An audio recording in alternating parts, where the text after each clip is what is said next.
또 남궁호 래퍼님이 출연하신다는 소식을 듣고 친구들이 사연을 보내줬어요. 제가 첫 번째 사연부터 먼저 읽어드릴게요. 선생님 안녕하세요. 저는 랩에 관심이 많고 친구들 사이에서도 종종 랩을 잘한다는 말을 듣기도 하는데 혼자 하는 데는 아무래도 한계가 있는 것 같아서 학원 같은 데를 다니면서 좀 전문적으로 배우고 싶어요. 랩을 전문적으로 배울 수 있는 학원이 있을까요? 선생님은 랩을 시작할 때 어디서 배우셨나요? 라고 보내주셨어요. 좋은 질문인데요.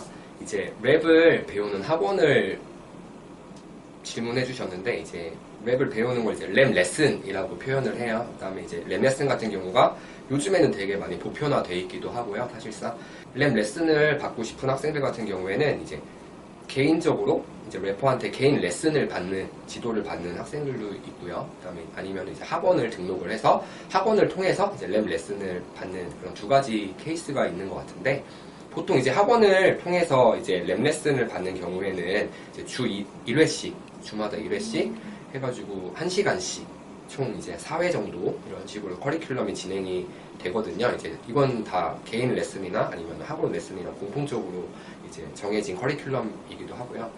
사실 저도 이제 바로 여기 옆에 있는 학원에서 이제 트레이너로 이제 출강 중이기도 해요. 그래서 학생들을 한 50명 이상 이렇게 많이 좀 지도를 해왔고 하고 있는 중인데, 제가 레슨을 담당한 학생들 같은 경우에는 또 되게 다양한 분들이 많이 계세요. 20대, 30대 직장인분들, 취미반으로 이제 배우시는 분들도 계시고, 아니면 이제 20대에 정말 래퍼가 되고 싶어서 믹스테이프를 만들기 위해서 학원에서 이제 랩을 배우는 친구들도 있고요. 아니면 이제 입시를 위해서 들어오는 중고등학생들도 많이 있고, 이렇게 다양한 학생들이 있는데, 랩 레슨을 받기 위해서 학원이 좋은 점은 이제 입시를 생각하는 친구들에게 또 입시와 관련된 다양한 정보들을 제공해 주기도 하고요. 그다음에 이제 매달 정해진 이제 엔터테인먼트 기획사들에서 또 오디션을 볼 수 있는 기회들이 제공돼요. 그래서 그런 기회들이 많이 제공된다는 게 랩 레슨의 장점 중에 하나인 것 같고, 또 다른 장점 같은 경우에는 이제 마이크나 이제 기타 녹음을 하기 위해서 장비들이 필요한데, 사실 학생분들이 그 장비를 구매하기에는 되게 좀 비용적으로 부담이 많이 되잖아요. 네. 그래서 이제 학원에서 랩 레슨을 받는 경우에는 이제 기타 장비들을 아무 때나, 마이크를 포함해서 녹음 시설들을 아무 때나 원할 때 가서 이용하고 또 연습할 수 있는 시설이, 환경이 제공이 된다는 게 또 이제 레슨의 장점인 것 같아요. 사실 저 같은 경우에는 이제 한 3년 전에 쇼미더머니가 시즌 6를 진행을 했을 때 제가 이제 거기 나가서 이제 박재범이라는 심사위원분께 이제 목걸이를 받고 이제 다른 심사위원분들 앞에서 60초 동안 이제 무대를 꾸밀 기회가 있었어요. 근데 이제 그때 인터뷰를 할 때도 제가 분명히 말씀을 드렸었는데, 사실은 좀 저는 저는 이 랩 레슨에 대해서 되게 부정적인 견해가 많았었거든요. 근데 제가 왜 부정적인 견해를 갖고 있었었냐면은, 실제로 이제 잠깐 인기를 얻은 래퍼들이 이제 앨범 작업보다는 이제 뭔가 좀 능력이 부족한 상태에서 책임감 없이 약간 좀 이제 수익을 내기 위해서 이제 랩 레슨을 좀 이제 돈벌이 목적으로 이용을 하는 그런 래퍼들을 많이 봤었어요. 그래서 그때는 되게 부정적으로 생각을 했는데, 지금은 완전히 시대가 변했어요. 그래서 왜냐면 학원 같은 곳에서도 이제 트레이너분들께 요구하는 게 이분의 이제 가진 커리어도 중요하고 이분의 실력을 많이 보거든요. 그렇기 때문에 이제 정해진 규칙적인 커리큘럼 안에서 이제 학원이나 아니면 개인 레슨을 통해서 랩을 배우면은 되게 단기간 안에 또 많은 성과를 이뤄낼 수 있을 거라고 생각을 합니다.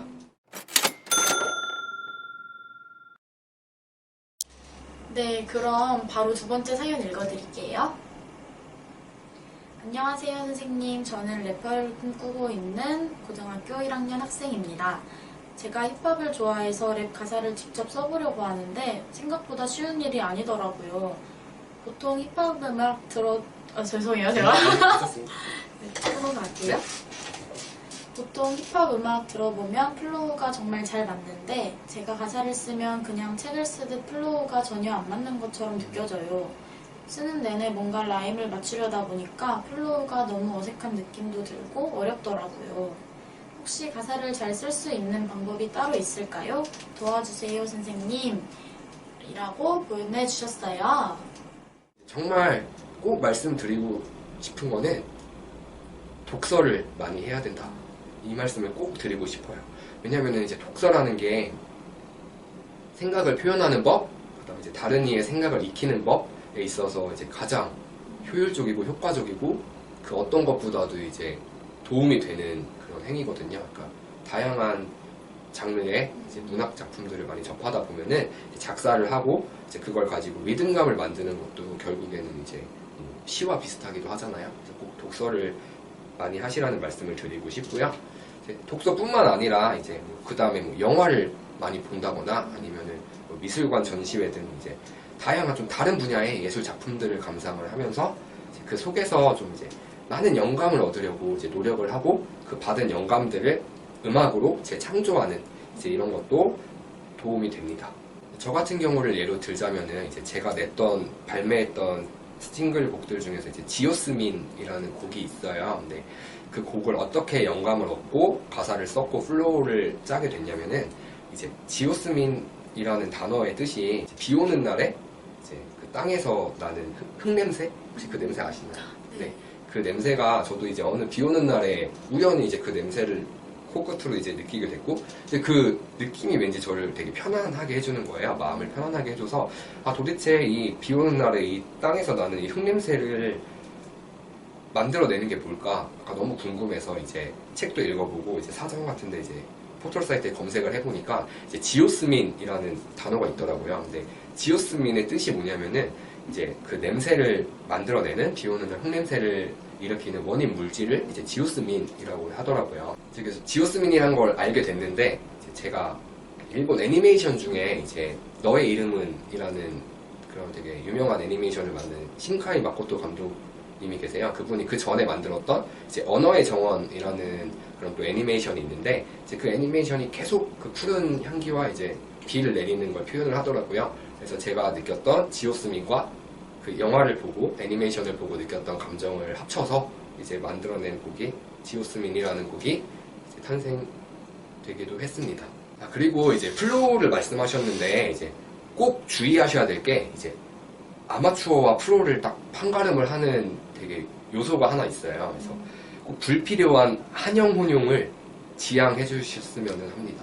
왜냐면은 이제 우리나라 말 같은 경우에는 뭐 이제 주어, 목적어, 동사 이런 식으로 순서가 영어랑은 좀 다르잖아요. 그렇기 때문에 이제 많은 분들이 좀 의미 없이 라임을 맞추기 위해서 이제 영어를 좀 남발하시는 경향이 있어요. 근데 그런 경우에는 조금 이제 프로답지 못한 그런 느낌을 많이 주기 때문에 꼭 이제 한영 혼용은 지양하시는 것도 이제 실력을 늘리고 플로우를 구사하는 데 있어서 많은 도움이 될 거라고 생각합니다. 네, 오늘 이렇게 남궁어슬 래퍼님과 함께 했는데요. 선생님 영상을 보고 있는 친구들에게 마지막 한 말씀 부탁드립니다. 이 강의를 보고 계신 학생분들께서 이제 다들 다양한 장래 희망 또는 이제 목표를 갖고 계실 텐데요. 이제 꿈과 목표에 대해서 마지막으로 말씀을 드리고 싶어요. 여러분들께 꿈과 목표라는 건 이제 하나의 점이나 포인트가 아닌 방향이라고 생각을 합니다.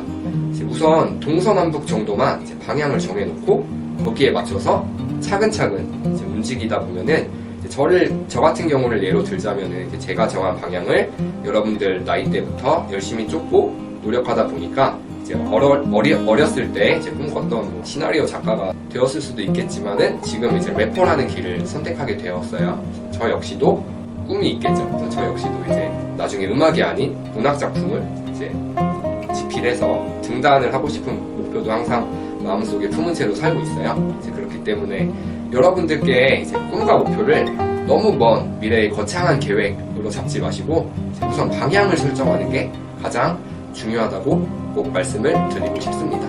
그리고 이제 제 노래를 모든 음원 사이트 또는 유튜브를 통해서 제 이름을 검색하시면은 많이 들으실 수 있으니까 제 노래도 많이 들어주시면 감사하겠습니다. 네, 감사합니다. 오늘은 그럼 여기에서 마무리하고 우리는 다음 영상에서 만나도록 할게요. 안녕!